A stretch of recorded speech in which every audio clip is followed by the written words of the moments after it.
quick little build video for you guys. Let me explain the situation first. If you follow my TikTok, you definitely know what's going on. So yesterday I had a grandma reach out to me because her computer had died. And she had like a 15-year-old computer. It was all dusty, full of cat hair and all that good stuff. And I tried my best to get it up and working, but it just wasn't possible. Probably what had happened is her motherboard had fried and then consequently fried all of the other components.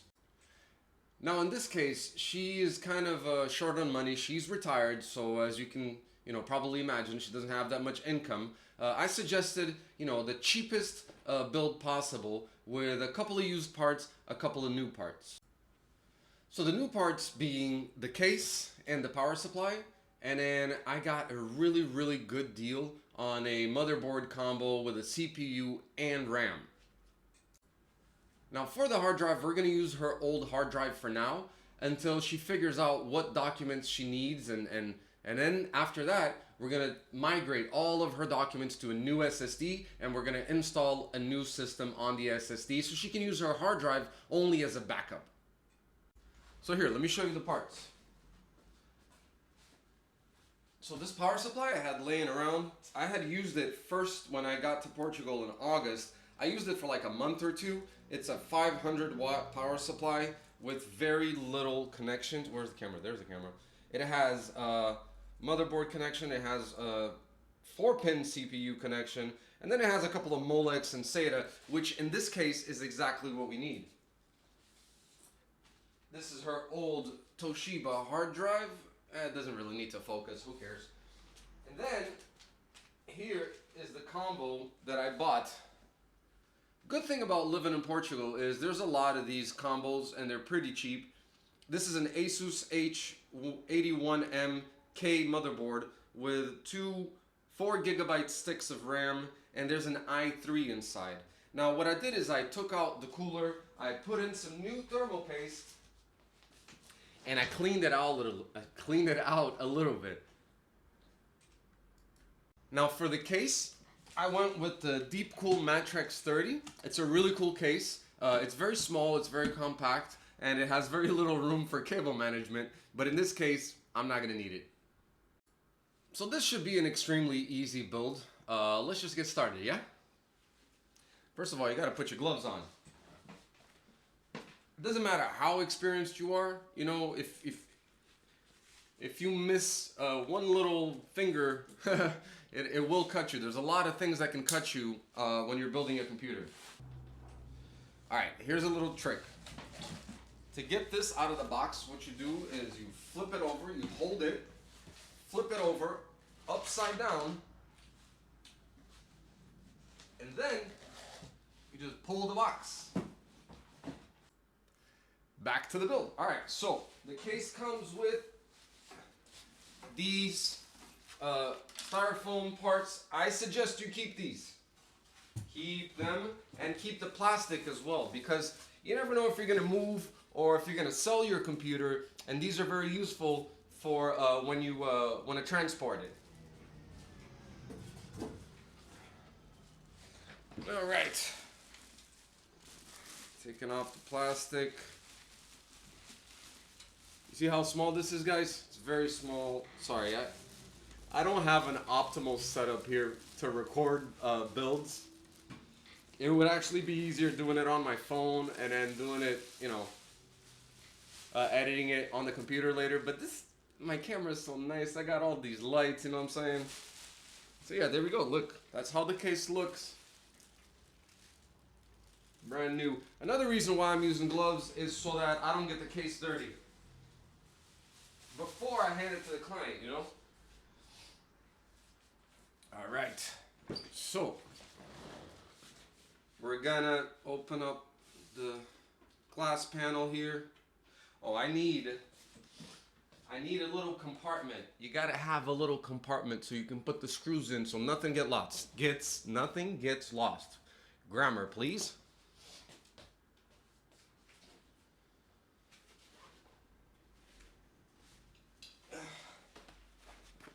Right, a little tool belt thing here. This has everything. iFixit kit. This is what I use for a compartment. I take off the top, and there you go. See how it has divisions in there? It's perfect.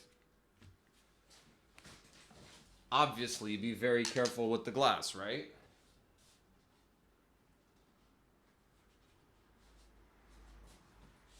Right there on the couch.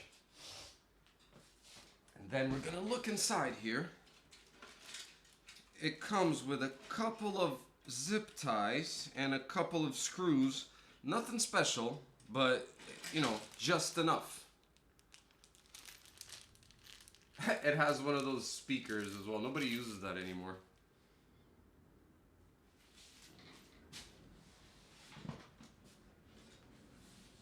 And we're gonna take off the back panel. That came with one less screw. Okay then. It probably has the screw in here. Let me show you guys, so you guys can see what I'm talking about. This screw is here. That one, yeah, didn't come. Okay, it's in the back. For sure, there's one in the bag. If there's not one in the bag, I got extra. There goes the back panel.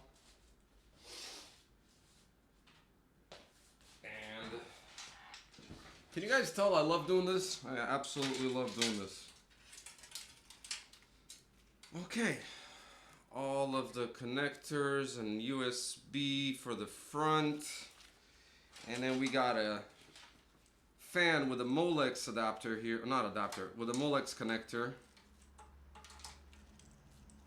I'm gonna take off this, I call them, they're not zip ties. These are like bread holders. I don't know what they're called, man. Who cares?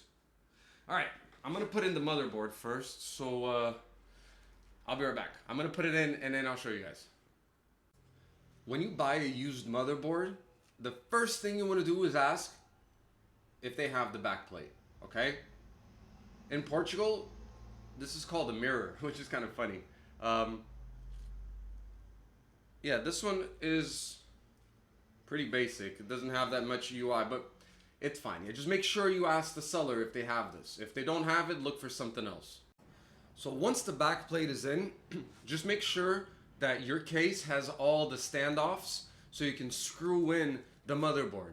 In this case, it's a micro ATX case and a micro ATX motherboard, so it just comes prepared. I checked anyways, but yeah, it's ready for me to put the motherboard in.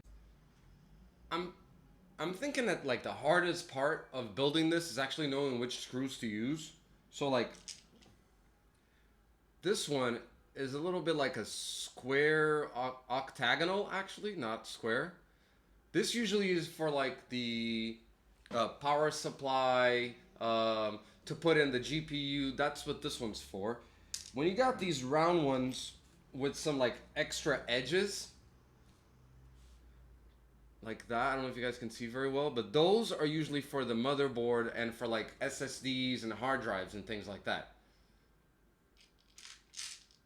These ones here,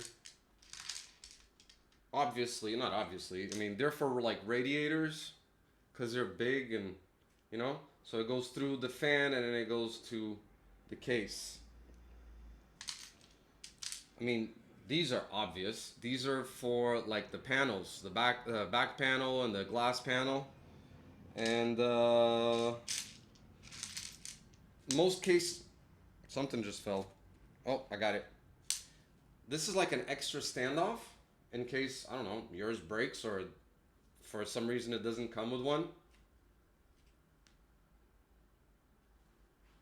And that's pretty much it. That's pretty much it. Right now I'm looking for 6 screws for the motherboard. So in this case, since the motherboard came with a CPU, a cooler, and a RAM installed, we ain't got to do anything about that.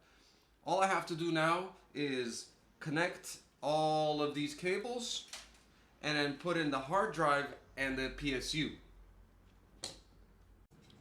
So even though this case doesn't have a lot of room for cable management, I'm still routing all of the case cables through the back here, and I'm gonna feed it through the front so it looks a little bit nicer. So the first thing I'm connecting is the audio, it's usually all the way on the left side of the motherboard. The next thing we're doing is we're plugging in the USB for the case. The motherboard does not have USB 3.0, but this cable comes with a USB 2.0 header as well. Not header, connector. So we're gonna use the two USB 2.0 headers on the motherboard to connect the front USBs for the case. With all of that done, I'm gonna start now plugging in the power button and the reset switch and all of that good stuff. Usually there's a diagram directly on the motherboard, but if there's not, you can just go into the manual. If you don't have a manual, they're always online. Search for the motherboard and put manual PDF and it'll come up. On these connectors, there's usually a arrow which shows you which is the plus and which is the minus. The arrow is the plus, so make sure you check on your motherboard which side is the plus and the minus. On the reset switch, on this one for example, it doesn't tell me which side is the plus, which side is the minus on the reset switch, but I know by experience that it's usually the opposite of what the power button is. So on this motherboard, the power button plus is on the left, and then so under it is the reset switch, so I know that the plus on the reset switch is going to be on the right. Usually that's how it goes, but obviously make sure you check your manual. So funny thing, I was messing with the case and I heard something rattling around. Yeah, we found the other screw for the case. Now, this could be extremely dangerous, and I'll tell you why. If you don't pick this up, it could rattle around, find itself behind the motherboard, and short circuit your whole system. So, yeah, be careful. But we found it. Next thing I'm going to do is I'm going to install the hard drive. So the case has these little grooves on the right side. I don't know if you guys can see that. You can. There goes my flashlight. So right there, there are some grooves. So what you got to do, there we go. And then on this side is a place where you can screw it in. So what you do is, on the hard drives, you leave one set of screws on one side, and then no screws on the other side. So then you can just slot it in and screw in the side that does not have screws. That sounded a little bit confusing. I hope you guys understood that. With the hard drive in there, all I gotta do is plug in the SATA connectors.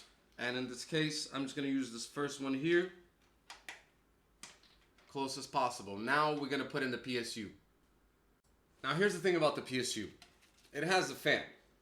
Usually you want this on the bottom, but since I know this lady has cats, I'm gonna face it up to the top because I don't want this sucking in any sort of air with cat hair. That rhymes. So yeah, put your fan facing down. She also she doesn't have the habit of putting the computer on top of the desk as well. So yeah, don't do that, by the way. Put your computer on top of a desk in a nice clean space and with the fan facing down. But hey, we gotta be mindful to what the customer needs. So do not skimp out on screws, by the way. I see a lot of people using only 2 screws. If there's 4 holes to put screws, put the 4 screws in. If your motherboard had 6 screw holes, put all the 6 in there. Same thing with the hard drive, especially with the hard drive, because if that thing rattles around, it could get damaged. So with the motherboard and the PSU and the hard drive and everything else screwed in, all I gotta do is start connecting the stuff. So move this out of the way. First thing I'm gonna connect is the CPU all the way up here. I know, guys, these are horrible looking cables, but hey, she's not gonna mind. This is gonna be the prettiest computer that she's ever had, regardless of these ketchup and mustard cables, okay? And yeah, this cable does not have enough room or width or length. That's what I'm looking for. Doesn't have enough length for me to go through the back. And since it's a home office PC, I can't really do much about that. So I have to go from the bottom all the way up like that. I'm gonna try to make it a little bit better, but yeah, that's the best I can do. After that, we're gonna plug in the motherboard.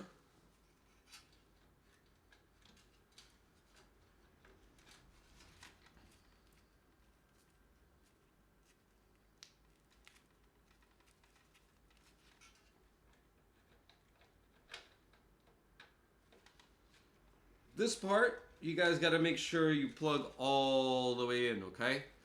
If you don't plug this all the way in, there is a massive chance that you're gonna fry all of your components. So make sure that the motherboard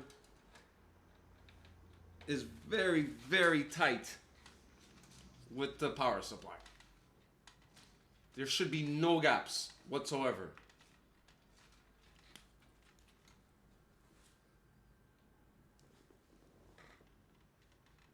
That looks pretty good. So now I gotta plug in the hard drive, the fan, put in the panels, and we're done. So that's it, guys. I actually have to go because I gotta go teach a class, and I'm 20 minutes late. Not exactly, because I usually set my timer so I could be there 30 minutes early, so I'm actually on time. You know, you gotta be smart about it.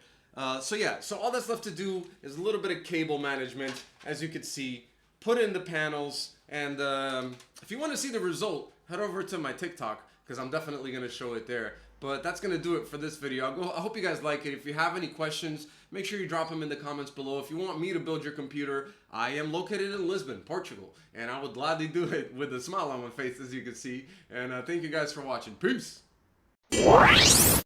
www.pcbuildpt.com